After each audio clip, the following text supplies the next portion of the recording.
캘리포니아 주정부가 오는 15일부터 마스크 착용 의무화를 폐지합니다. 하지만 일각에서는 아직 이르다는 우려의 목소리도 들리고 있습니다. 캘리포니아주 의회가 직원이 코로나19에 걸렸을 경우 최대 2주까지 병가를 쓸 수 있는 유급병가 연장안을 승인했습니다. 한국에서 미국으로 동계 전지훈련에 나선 프로골프 선수들이 현지 에이전트에게 사기 피해를 당해 숙소에서 쫓겨날 위기에 처했습니다. 연방 하원이 한국인 전용 전문직 취업 비자를 신설하는 법안을 통과시켰습니다. 법안이 상원을 통과할 경우 한국은 연간 15,000개의 취업 비자를 추가 확보하게 됩니다.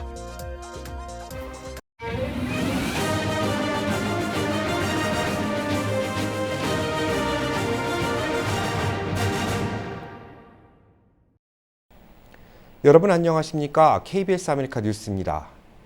오미크론 확산 속에 전 세계 코로나19 확진자가 4억 명을 넘어섰는데요.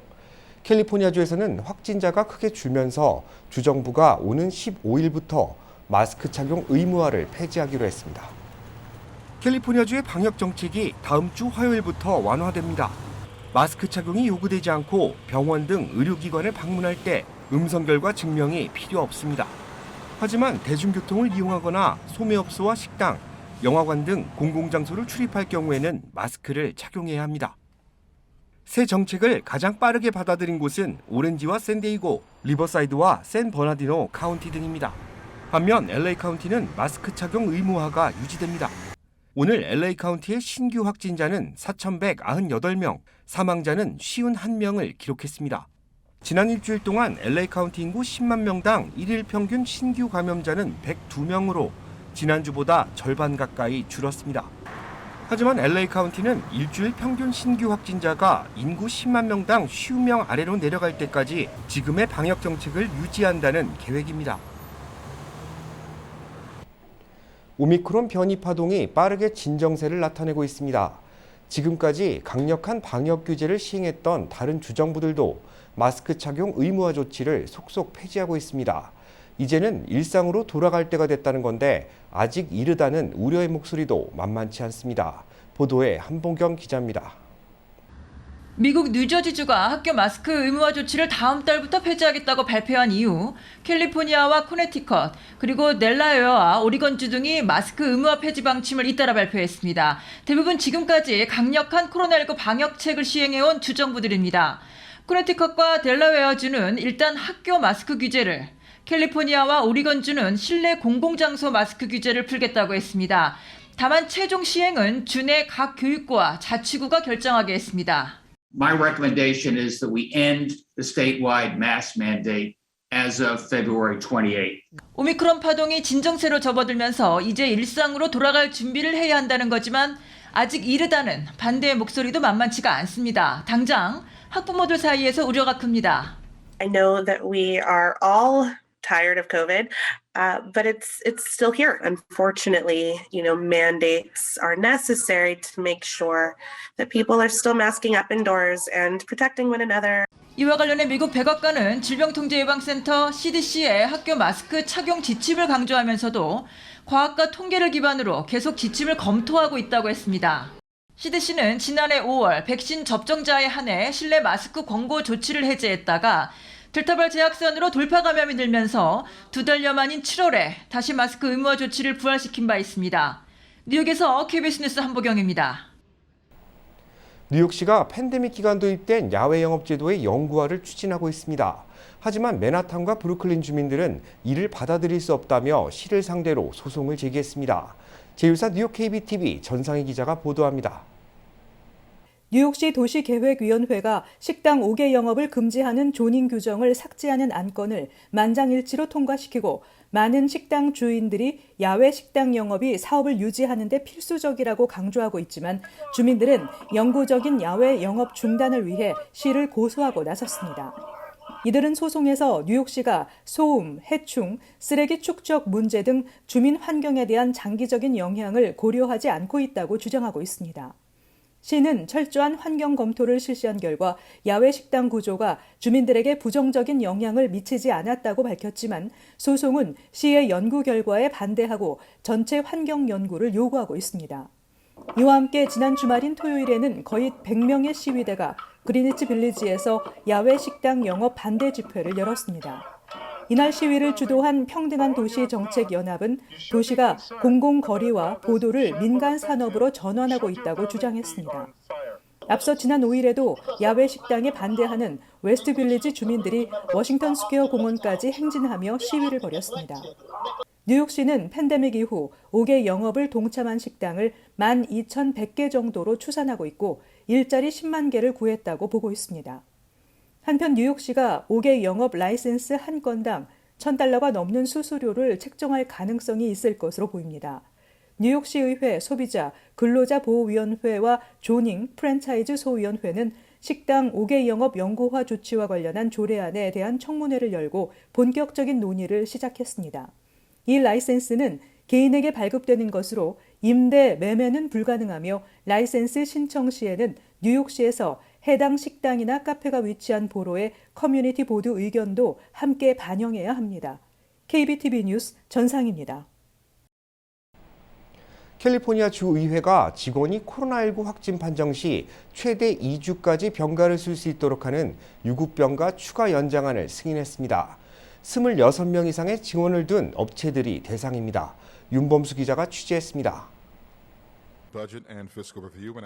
캘리포니아주 하원 회의장, 주 상원에서 넘어온 유급병가 연장안을 놓고 민주공화 의원들의 찬반 발언이 이어졌습니다. If there is one lesson we have learned from last year's action on supplemental sick leave is that we did it, it worked, and we can do it again. Requiring small businesses and nonprofits to pay up to 2 weeks of sick pay leave on top of existing pay leave is a financial burden that could bankrupt a local store, a local restaurant, or a nonprofit that's barely holding on by the skin of their teeth. 찬반이 엇갈렸지만 법안은 상하원 모두 민주당 주도하에 압도적으로 통과됐습니다. 이제 주지사 서명만 남은 만큼 사실상 연장이 확정됐습니다. 이번 유급병가 연장안은 지난해와 같이 26명 이상 직원을 둔 회사와 기관, 비영리 단체들이 대상입니다. 직원이 코로나19에 걸렸을 경우 회사가 최대 2주까지 유급병가를 제공해야 하고 직원의 가족이 코로나19에 감염돼 간병이 필요한 경우에도 동일하게 적용됩니다. 파트타임 직원 역시 근무 시간에 비례해 유급병가가 제공됩니다. 유효기간은 올해 1월 1일부터 소급 적용돼 올해 9월 30일까지입니다. 코로나19 유급병가가 연장된 것은 이번이 두 번째입니다. 앞서 시행된 법은 유효기간이 지난해 9월 30일로 종료됐는데 이후 오미크론 변이가 크게 번지면서 의회에서 연장 논의가 이뤄져 왔습니다. 방역 최일선에서 근무하는 간호사와 의료진들은 이번 유급병가 연장을 지지해온 반면 각 지역 상공회의소와 경제단체들은 회사 또는 업주의 재정 부담을 이유로 연장을 반대해왔습니다. KBS 뉴스 윤범수입니다. 한국에서 미국으로 동계 전지훈련에 나선 프로골프 선수들이 현지 에이전트에게 사기 피해를 당한 것으로 드러났습니다. 선수들은 당장 숙소에서 쫓겨날 위기에 처했습니다. 지난해 말부터 이달 24일까지 샌디에이고와 팜스프링 일대에서 열리는 동계 전지훈련에 참여한 한국 프로 선수와 골프 유망주는 모두 300여 명. 한국 탑5 랭킹에 있는 프로들도 포함되어 있습니다. 하지만 지난 주말 현지에서 훈련을 돕는 전문 에이전트 대표가 돌연 모습을 감추면서 훈련 참가자들이 어려움을 겪고 있습니다. 선수들과 학생들의 이동에 사용돼야 할 차량은 요금 미납으로 철수했고 숙소에서도 나와야 할 처지가 됐습니다. 피해 금액만 약 $300만 정도로 추정됩니다. 용의자는 LA 한인타운에서 전지훈련 기획을 담당하는 골프 매니지먼트사 대표 오모 씨로 확인됐습니다. 이틀 전 자취를 감춘 오 대표는 이들과 연락을 끊고 잠적한 상태입니다. 연방하원이 한국인 전용 전문직 취업 비자를 신설하는 법안을 통과시켰습니다. 법안이 상원을 통과할 경우 한국은 연간 15,000개의 취업 비자를 추가 확보하게 됩니다. 한국인 전용 전문직 취업 비자, 이른바 E4 비자는 지난 2013년부터 추진됐습니다. 기존 전문직 취업 비자 H-1B는 전 세계 신청자를 대상으로 8만여 개의 한도가 있는 데다 추첨으로 뽑다 보니 필요한 전문 인력 수급에 어려움을 겪었기 때문입니다. 한국인 전용 취업비자가 신설되면 대학에서 정보기술, 공학, 수학, 물리학과 의학을 전공한 대한민국 국적자에게 비자 발급이 허가됩니다. 법안이 최종 통과될 경우 한국은 발급 개수에 제한이 없는 캐나다와 멕시코에 이어 가장 많은 인력을 수급할 수 있는 특별 비자 발급국이 됩니다. 한편 이 법안은 앞으로 연방 상원을 통과한 뒤 대통령 서명을 받아야 시행됩니다. 제56회 슈퍼볼이 5일 앞으로 바짝 다가왔습니다. 입장권이 최소 4,500달러에 팔리는 가운데 소파이 스테디움은 7만 관중을 맞을 채비를 마쳤습니다. 박시몬 기자입니다. 제56회 슈퍼볼이 잉그루드의 소파이 스타디움에서 오는 일요일 열립니다. 신시내티 벵갈스와 LA 램스의 결승전을 보기 위해 모여드는 관중은 대략 7만여 명. 에어비앤비는 벵갈스의 본거지인 오하이오에서 LA 지역의 숙소를 찾는 숫자가 평소에 비해 2000%가 늘어났다고 발표했습니다. 잉그루드 시당국과 NFL 사무국은 이번 대회를 위해 이미 지역 경찰의 순찰을 강화한 데 이어 경기 당일에는 더 많은 경찰 인력을 추가 배치할 계획입니다. While the Super Bowl has once again been designated as a Tier 1 level security event, Special Assessment Rating 1 level event, we do not have any known specific credible threats towards the event. 잉그루드시는 경기장 인근 도로가 목요일부터 순차적으로 폐쇄되는 만큼 경기 당일 차를 가져오기보다는 경기장에서 운영하는 셔틀버스를 탈 것을 당부했습니다. 슈퍼볼 역사상 가장 따뜻한 날씨에 진행되는 이번 경기의 평균 티켓 가격은 역대 최고인 1,450달러. 이는 인앤아웃에서 가장 비싼 더블 버거를 매일 6년 동안 먹을 수 있는 액수입니다. 현재 티켓마스터에서 판매되는 티켓의 최저 가격은 4,500달러, 최고 가격은 55,000달러에 거래되고 있습니다. LA 지역의 경제 전문가들은 이번 이벤트가 LA 지역에 가져오는 이익은 최고 4억 7,700만 달러로 예상했습니다. KBS 뉴스 박시몬입니다.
KBS 아메리칸 뉴스는 시청자들의 제보를 소중히 생각합니다. 오늘 뉴스 마칩니다. 고맙습니다.